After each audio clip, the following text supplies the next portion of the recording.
creating a Ramp2 profile. We're going to go ahead and open up the Superelevation file and take a look at the slope percentages at the PC and the max slope percentage for Superelevation. So to do that, we're going to go down and select on the Ramp2 lane that we created. And we're going to double check and make sure that we've got 3.87 at the PC and 5.80 at max super. Okay, and it looks like we do have those numbers there. If we scroll down just a little bit here, we can see that 5.80 is at the other end of that curve, and then the next curve starts and it's got a max of that 7.6.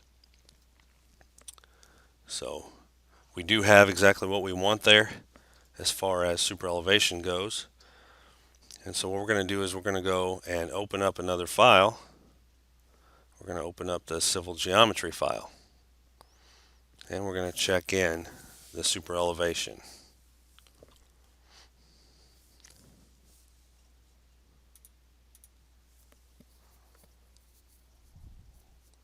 Okay, once that opens, this particular drawing has a Route 50 profile window open already, and we want to reference in a file to the main window. So we're going to close out that profile window. We'll go to Reference, Tools, Attach, and we're going to bring in the corridors file. Say OK to that. And then we're going to close out of the reference dialog box, and we're going to go in, and if the contours are on, we're going to go in and turn those off. So we've got to go to Override Symbology on there and turn the contours to off.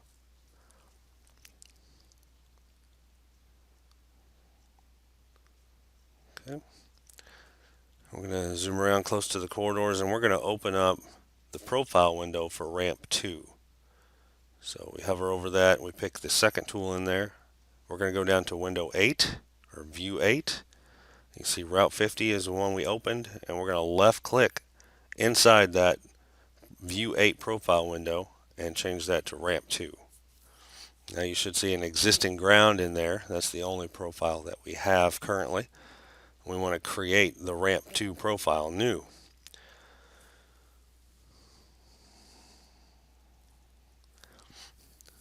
Okay. So what we're going to do is we're going to go over into the vertical geometry tools over here on the left, and we're going to use the profile by variable slope from element, and we're going to take the Route 50 edge of pavement and project it down to Ramp2, and we're going to do it over a station range, and we're going to have it go from 3.87 to 5.80, just like matches the Superelevation. So our slope style, we want that to be linear, and we can come out there on the screen and we'll say yes, we do want it to be linear, so we can accept that. And it wants to know what do we want to profile. We're going to profile the Ramp2, so we can left click on Ramp2. And then it says the reference element. The reference element will be the edge of pavement, the far right edge of pavement for Route 50. That's the one that's got all the corridor references attached to it. And we're going to left click on that, and it'll show you then the linear transitions area that it's going to try to do. Over in the dialog box that comes up for that, we're allowed to give it a slope and distance, start distance. So our start distance, we're going to give it 6 plus 10.01. And that's the same as 0 plus 00 on Ramp 2. Okay, the end distance here is going to be 8 plus 38.19. And that's going to be around the gore area, the 212, 2 plus 12 area. And our start slope is going to be that negative 3.87. So that's going to project it at the very beginning at that slope. And then at the end of that same distance, we're going to have it be negative 5.8. So that gets us roughly matching what the Superelevation file shows us. Okay. So out there on the screen then, we can go out and left click to accept the start, left click for the end, left click for the start and end slopes. We don't need a vertical offset, So we'll left click to accept that, and then it will go out and draw the profile in for us, okay, based on that criteria. So we'll hit F4 to get out of that tool. As you look at the Ramp2 profile that we just threw in there, you can see there's a big kink right there in the beginning of that profile. That's because there is, up at the PC, there's a 90-degree line. So we're going to go remove that. So we're going to go up to the File Open, and we're going to go open up the corridors file. Because we have a line that we are using as a corridor reference, and it's causing a 90-degree line to be drawn out that direction. And when we try to project that profile, it doesn't know how to handle that 90 degrees. So we're going to go into the corridor grip for Route 50, and we're going to go to Remove Corridor Reference. And there's that line right before the PC, that edge of pavement. We're going to remove that out. Left click on it, and then right click, and it will remove that corridor reference. Now if we go back in to our civil geometry file, we'll go ahead and open that back up, check in our corridors file.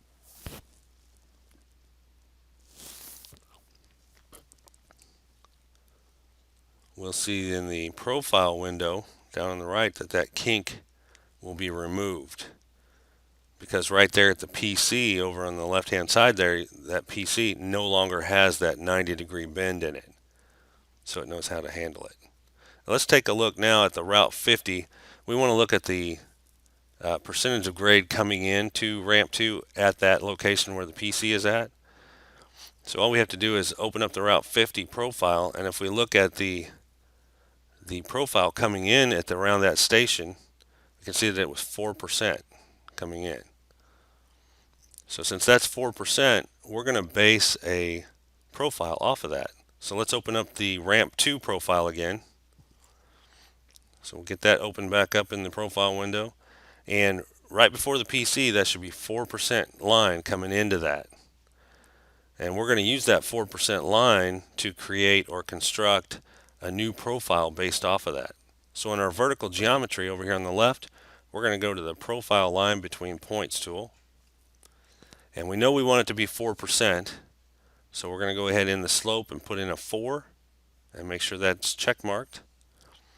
And then when we come back into our profile window, we can snap to the end of that profile that we already have out there.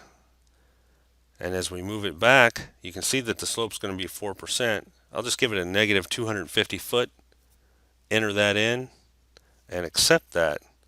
And what's going to happen is it's going to draw that profile line at 4% at 250 feet. So now we have a line that we can use to base another parabola off of. So we have to have something coming into it at a certain grade. And so we're going to use the parabola from Element tool on the left. And then we're going to come out and left click on that 4% line.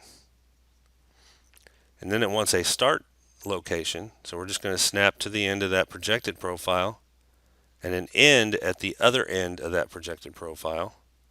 So we'll AccuSnap there.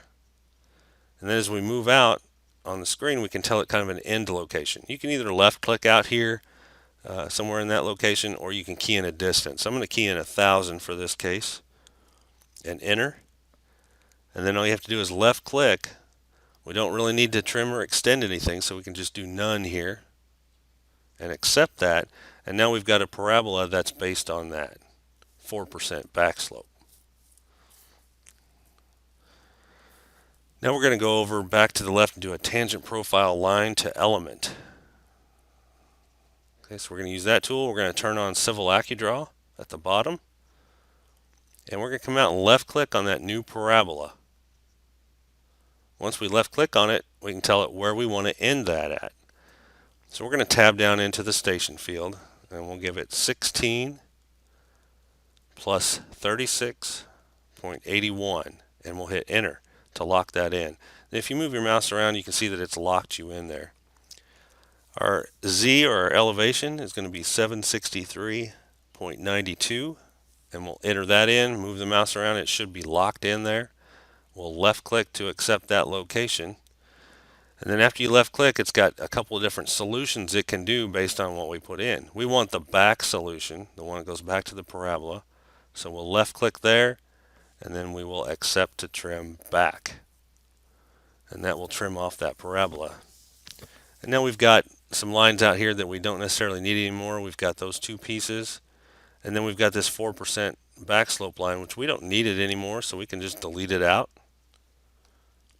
And then that first profile that we put in there, that was variable offset, we can actually just remove that as well. We don't need that one either. Okay, so then all we're left with are these two pieces of the profile, that parabola on the left hand side and then the tangent off of that. So we're going to combine those together and give it a name. And so we're going to go to the profile complex by element on the left. I like to do manual for my profiles so that I know everything's going in the proper direction.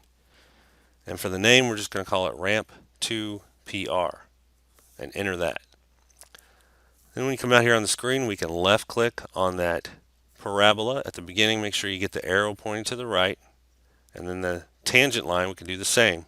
Make sure you left click on it where the arrow is pointing to the right. And then just left click to accept that.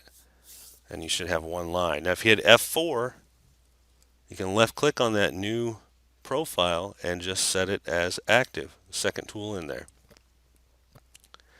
And now we've created that Ramp2 profile, and we can take a look at a report on it. When we look at the report, it's going to give us the name of the alignment and then the vertical alignment. Make sure that says Ramp2 PR, otherwise you might have to rename it. But you got the PI and the PVC and the PVT all in that report. Okay, the next thing we want to do is we want to put back in that edge of pavement corridor reference. So we're going to go open back up the corridors file. So just do the file open and go to corridors, and we'll check in that civil geometry file.